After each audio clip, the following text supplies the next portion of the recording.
we've been looking at alternative ways of opening champagnes and sparkling wines. So I thought today, rather than cutting the top off, we'd have a go with one of these.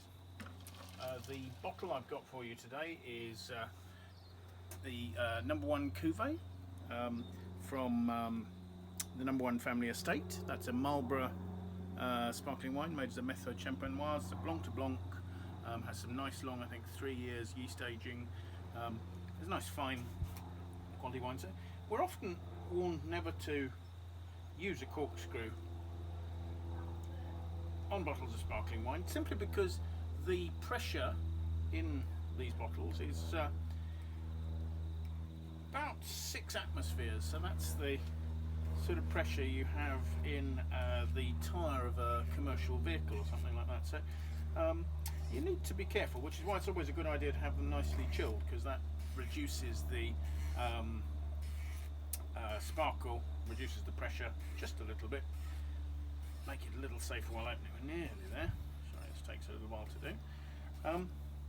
So you'll also notice I've actually taken the metal off the top there and left the muzzlet on there to secure the cork while I'm doing this, because what this is a champagnetap.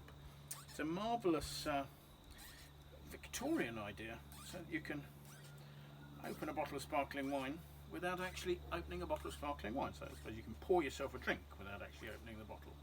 So what I'm doing is I'm screwing the gimlet screw that we've got right the way through this cork.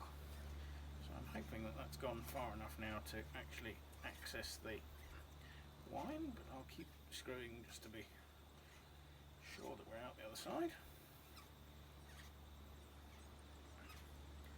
So that's nicely down in there, I think.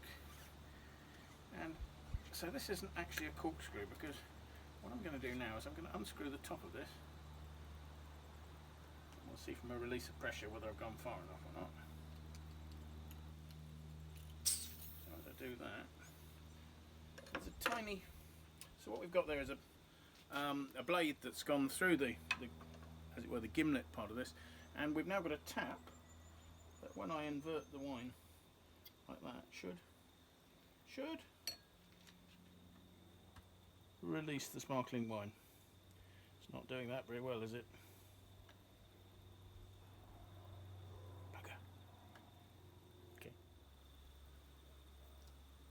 Okay, as you can see, we've actually managed to get it going. I hadn't screwed the screw in quite far enough. As you can see, it does rather affect the fizz when you do it, so you end up with perhaps a slightly flatter wine than you might do. It's quite important not to turn this up the other way, because otherwise the gas will seep out. But the idea is you leave that underwater there, have a closed bottle of sparkling wine, have a glass of fizz. Happy lockdown, everybody. It's now been 30 days, so I hope you're all well.